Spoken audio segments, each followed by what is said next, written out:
Welcome to the Great Detectives of Old Time Radio. From Boise, Idaho, this is your host, Adam Graham. If you have a comment, email it to me, box13 at greatdetectives.net. Follow us on Twitter at Radio Detectives and become one of our friends on Facebook, facebook.com/Radio Detectives. Our listener support campaign continues using the Zelle app to box13 at greatdetectives.net. You can also become one of our Patreon supporters for as little as $2 per month at patreon.greatdetectives.net. As a Patreon supporter, you'll receive a monthly newsletter, and you'll also get to help pick what summer series we'll be doing for the amazing world of radio. Just go to patreon.greatdetectives.net. In addition, I do want to remind you of one other podcast that I do, the Old Time Radio Superman Show, otrsuperman.com, as we continue to restore that podcast with 12 episodes posted every week. Check it out at otrsuperman.com. Well, now it's time for today's episode of The Fat Man. Original air date is January 27th, 1955, and the title is Murder Finds a Coffin.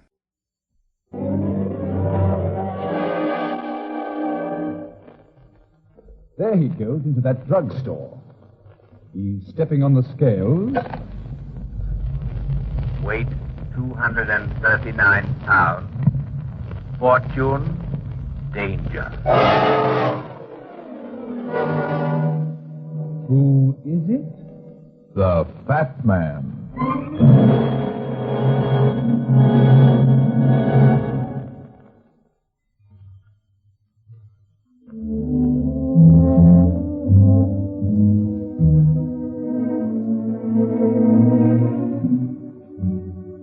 And now here's the Fat Man in Murder Finds a Coffin.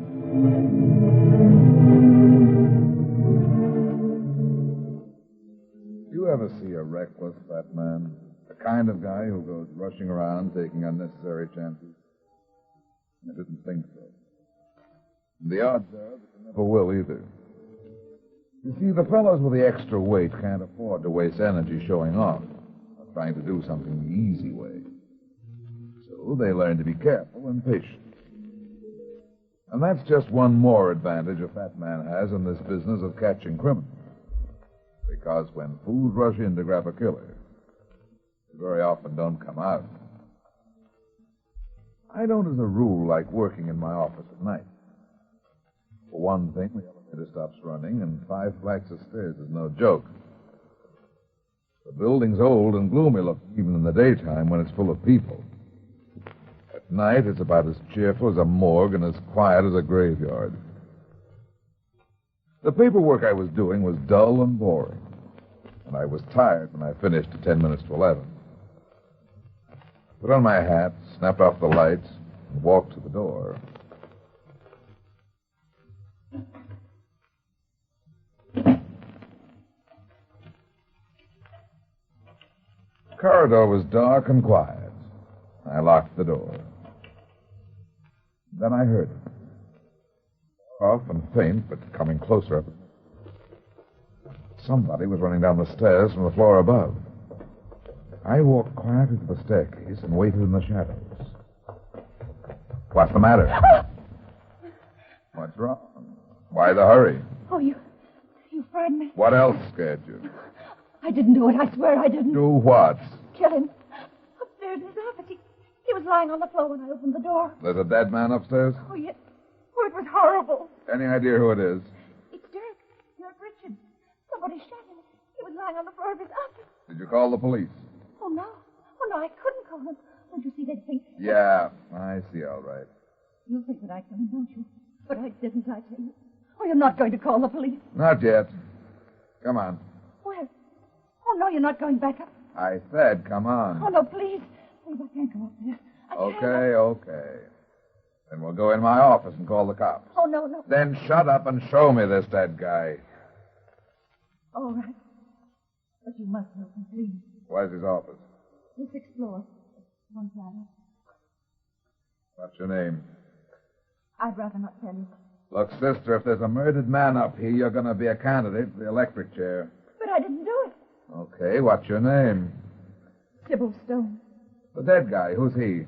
Our lawyer, Dirk Richards. Our lawyer? Our family. You at the office, the one with the light on? Yes.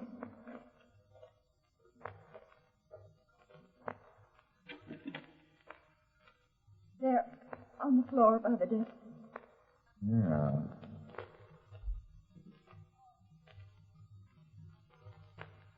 He's dead, all right. Was the body lying face down like this when you found it? Yes. You didn't touch anything. Of course not. Tell me what happened. When I got here, the light was on. I opened the door. There he was on the floor. Well, that's all. I was frightened, so I turned and started running down the stairs. Isn't 11 o'clock at night a funny time to call in a lawyer? Oh, you don't believe me, do you? You think I shot him, but I didn't. Oh, listen, you've got to believe me. You've got to help me. You're in a tough spot, baby. I haven't got a gun. I couldn't have shot Dirk, don't you see? Yeah, maybe. Then you do believe me. You don't think I killed him. I don't know. In a minute, I'm going to have to call the cops and tell them about this guy. I may be a sap, but I think you're telling the truth. Oh, then you will help me. You won't tell the police. Yeah, I'm going to help you. You see, this guy here wasn't shot at all. Somebody stabbed him.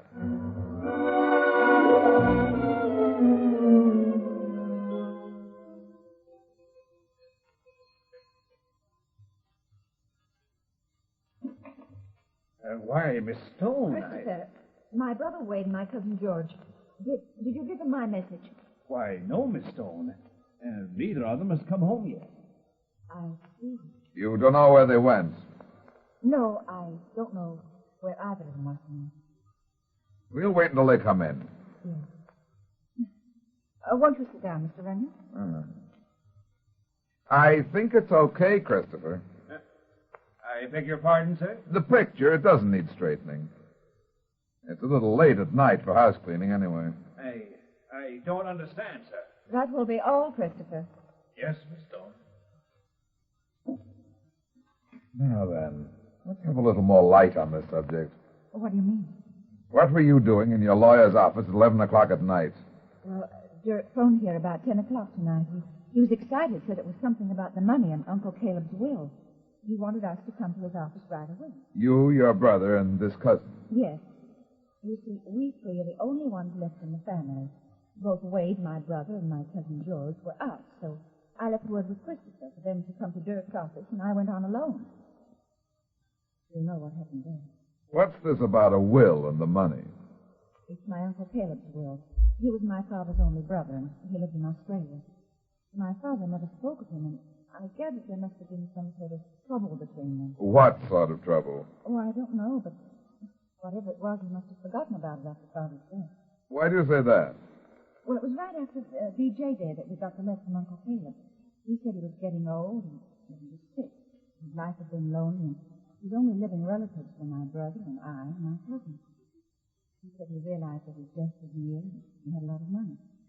He had made a will to be opened 1 year after his death, in which he was leaving all his money to us.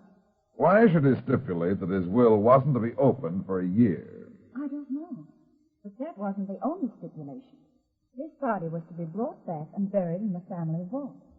His old trusted servant, Christopher, you saw him a moment ago, was to accompany the body, and we were to take care of Christopher. 3 months later, we received word of Uncle Caleb's death. What happened to the will? It was sent to Dirk Richards, our lawyer. He was to keep it until it was time for it to be opened and read. As far as you know, you three are the only beneficiaries. Yes. There's no one else. Are you thinking that... You little sneak. Wait, please. Christopher just told me where you went tonight. What are you trying to pull anyway? If you think you can find out what's in the will that way, you make Dirk it... phoned the house tonight. Didn't Christopher tell you that, too? He wanted us all to come to his office. You weren't here when he phoned. How obliging of him to phone the minute I'm out of the house. Oh, Wade, stop talking like a fool. I'm no fool, Sybil. And don't you forget it. You couldn't have by any chance been in Dirk's office tonight before I got there, could you? Of course not. Where were you? Who are you, anyway? I'm a detective. A detective? That's right. Where were you tonight? Wait a minute. What is this, anyway? What's the matter? You sure you don't already know? You better tell me where you were tonight, Stone. Why, I went to the theater. Who with? With? Why, nobody. I went alone. Your cousin George wasn't with you. No, he wasn't with me. As a matter of fact, George was dining tonight with Dirk Richards.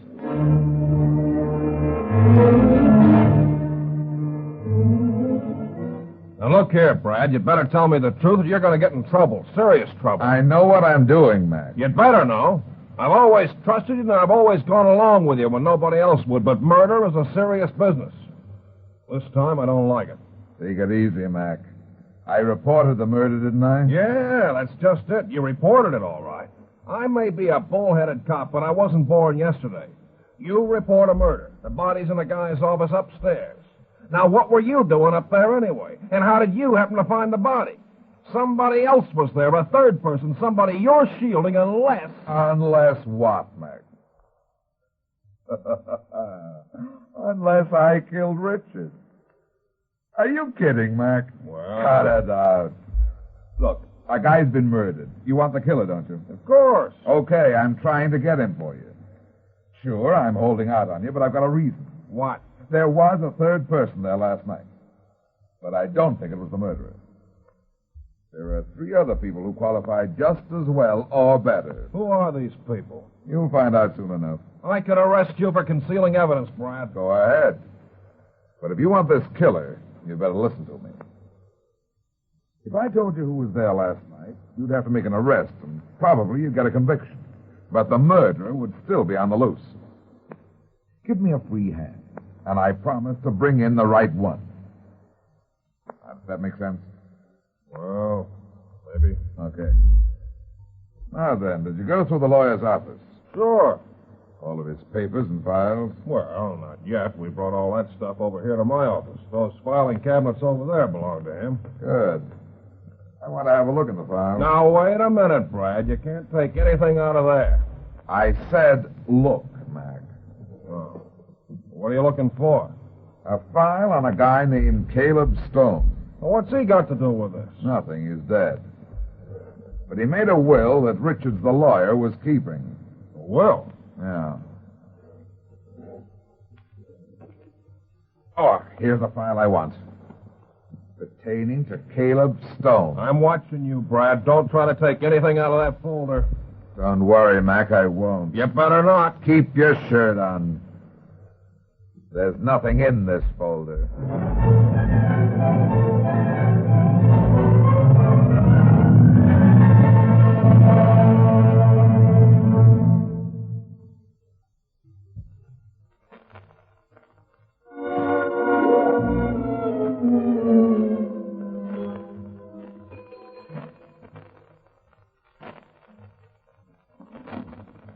Yes, sir.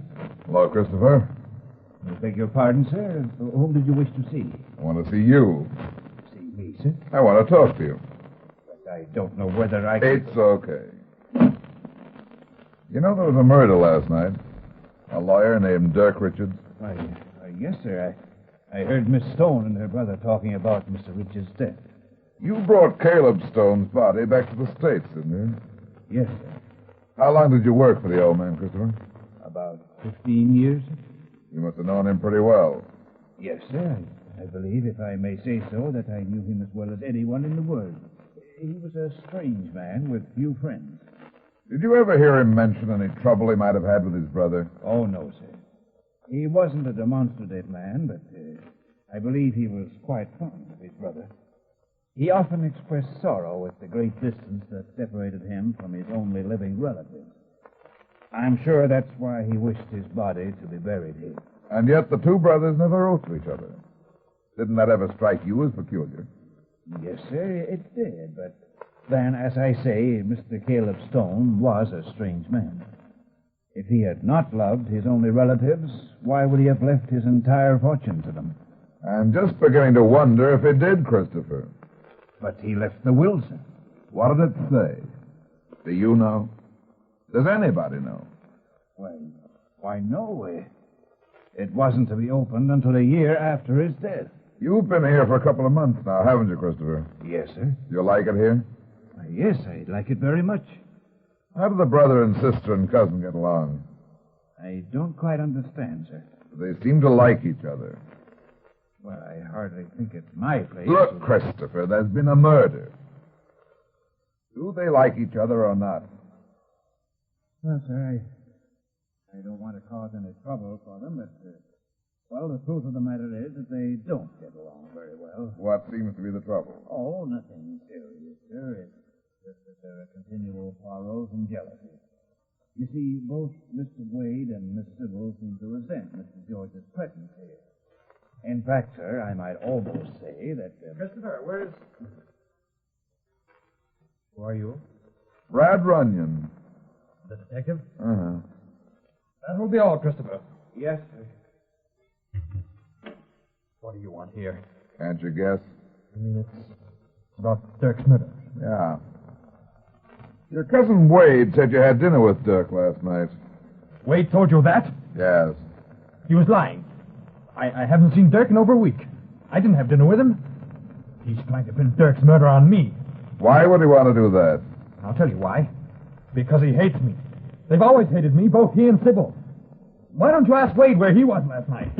Mr. George, come quickly. What's the matter, Christopher? Hey, it's Mr. Wade. What about Wade? He's lying in the hall outside his bedroom door, dead.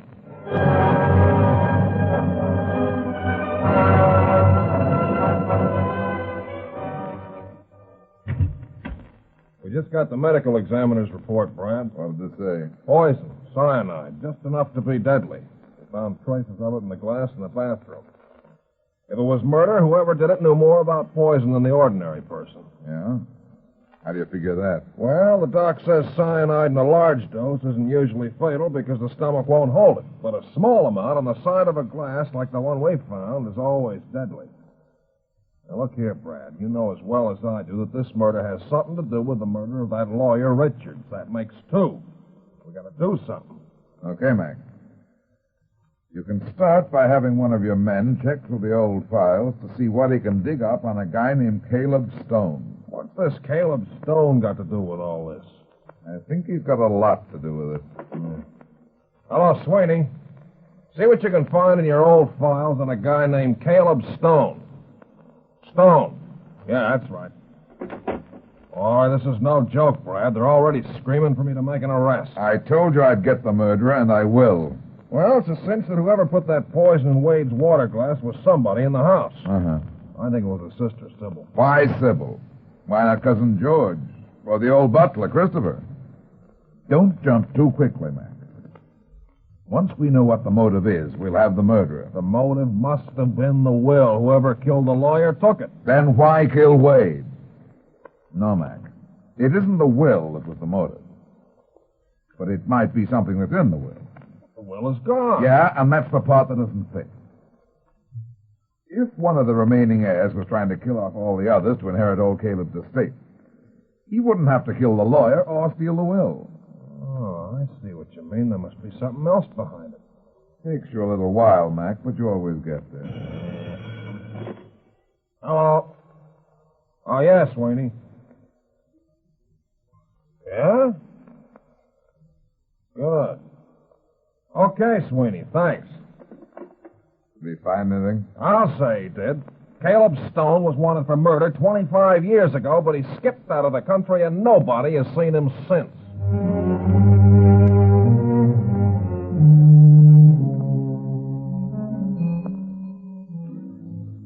You're really going to mess things up this time, Mac. You just let me worry about that. If you'd come clean with me from the beginning, I could have made the arrest sooner. If you arrest the sister now, Mac, the real murderer may go free. I think the sister is the real murderer. The house is pretty quiet. Maybe nobody's here. Probably in bed. Oh, somebody's coming. Mr. Runyon. Yeah, this is Lieutenant Mackenzie of the police, Miss Stone. Oh, come in. Has something else happened? And what did you think might happen? Oh, why, I don't know, but since Wade's murder, I'm frightened, Mr. Runyon. I don't blame you. What do you mean by that? You killed Richards, didn't you? Oh, no, And then you poisoned your brother so we'd think he'd murdered the lawyer and committed suicide. Oh, no, I didn't. Why would I kill Dirk? Because you weren't mentioned in your uncle's will. You had to get that will and destroy it, so you killed the lawyer. Then you killed your brother. The next one is Cousin George, isn't it, Miss Stone? Then all the money will go to you, will or no will. Oh, no, I tell you, that's not true. I don't want the money. I've never wanted it. Why not? Because it's cursed. There's a curse on all of us. I felt it for years. I've known it ever since I found that note. That's why I never told anybody. What note? What are you talking about? I found it in Father's papers after he died. I never told anybody until I showed it to George tonight. Who was it from? It was from Uncle Caleb to my father. And it must have been written years ago, soon after Uncle Caleb went to Australia. Where is the note? Here it is. Dear brother, you are so kind I shall not forget. You had best remember, too, that under a curse such as this, even the dead won't die. What does that mean? Don't you see it? We're cursed, the whole family. And my uncle knew it. I always felt there was something. The fact that my father never spoke of Uncle Caleb. The fact that we never heard from him. And all these years it's been there, hovering over us, waiting to strike. And now it has. These murders. It's in our blood, don't you see? I was afraid that George, that he... What? Well, if he knew about it, he might realize that he... That he was insane. Yes. Both my uncle and my father must have known that this murderous strain was in our blood. Hey, if that's true, Brad, it'll explain about Caleb Stone. Yeah, maybe. Well, I'm sorry, Miss Stone, but I've... Hold it, Mac. Come with me. Hey, what's the matter with you? I told you I Mac, was gonna... we've got to get out of here quick. But you... We'll see you later, Miss Stone. All right, Mr. Vernon. Now, what's the idea, Brad? Don't be a sap. That note explains something, all right, but it's not what you think. What? The last 4 words, Mac. The dead won't die. I don't get it. You will. Come on. Where to? The cemetery. Cemetery? Why? I want to have a look in the Stones family vault.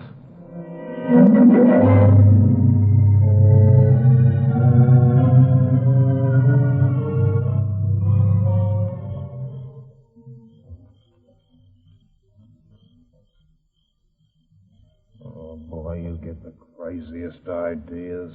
What's the idea coming out here? I should have grabbed the dame and taken her in. Take your time, Mac. You'll make an arrest sooner than you think. This place gives me the creeps. Graveyard is bad enough in the daytime, but in the middle of the night, oh, it's too much.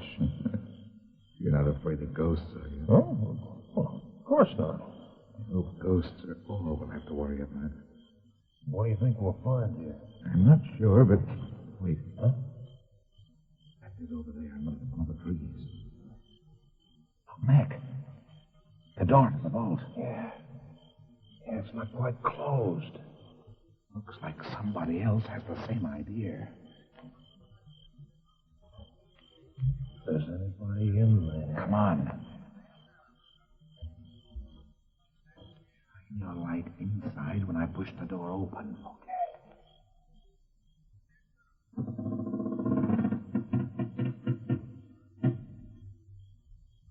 don't see anybody. Can't be. Shine that light around it where the coffins are. Okay. Who was here must have been... What's wrong? I tripped over something here on the floor. Brad. Brad, it's a body. Look. Yeah. He's the cousin, George Daniels. There's a knife sticking in his back. But how could Shine the light on the coffin.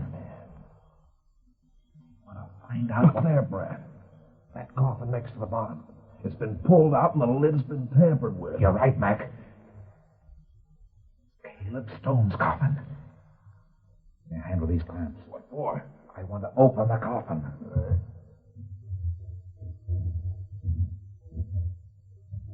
Now, give me the light. I was right. About what? Look here in the coffin, Mac. I don't see anything in there. That's just it, Mac. Caleb Stone's coffin is empty.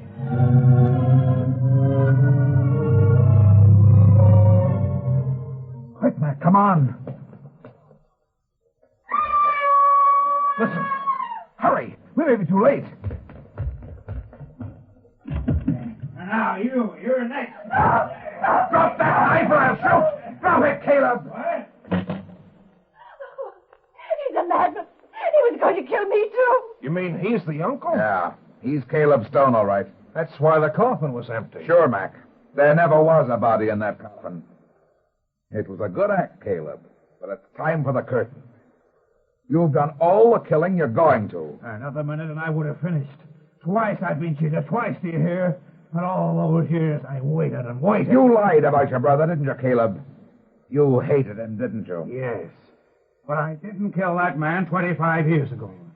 My brother killed him, her father. He shot him down in cold blood, took the money and framed me. Oh, he was smart, all right. He did a good job.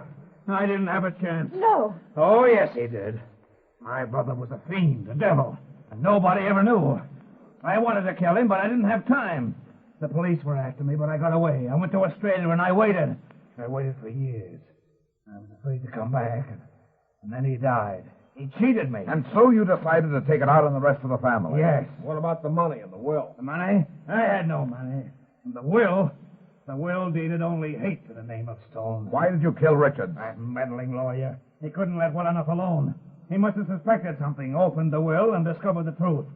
She told me he'd called. While she was upstairs getting ready to see Richards, I left and went to his office and killed him. I thought she'd be suspected. What did you do with the will? The will? Oh, yes, of course. I have it here in my pocket. Give it to me. Certainly. Here you are. He's got a gun. Oh, nice shooting, Brad. Yeah. Is he dead? Yeah, he's dead, all right. You got him right in the heart, Brad. Shouldn't have gone for his gun. No, but he saved the state a lot of money. He'll have a cheap funeral, too. What do you mean, cheap?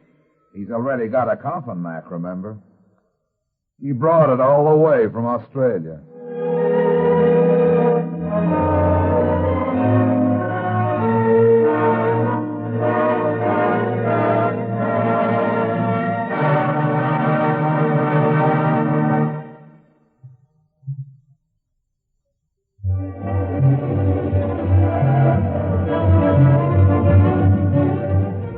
Well, that's that. It seems I spend my life in getting into trouble and getting out of it. But at the same time, I generally manage to get some other people in and out of trouble, too. See seeing you again. So long.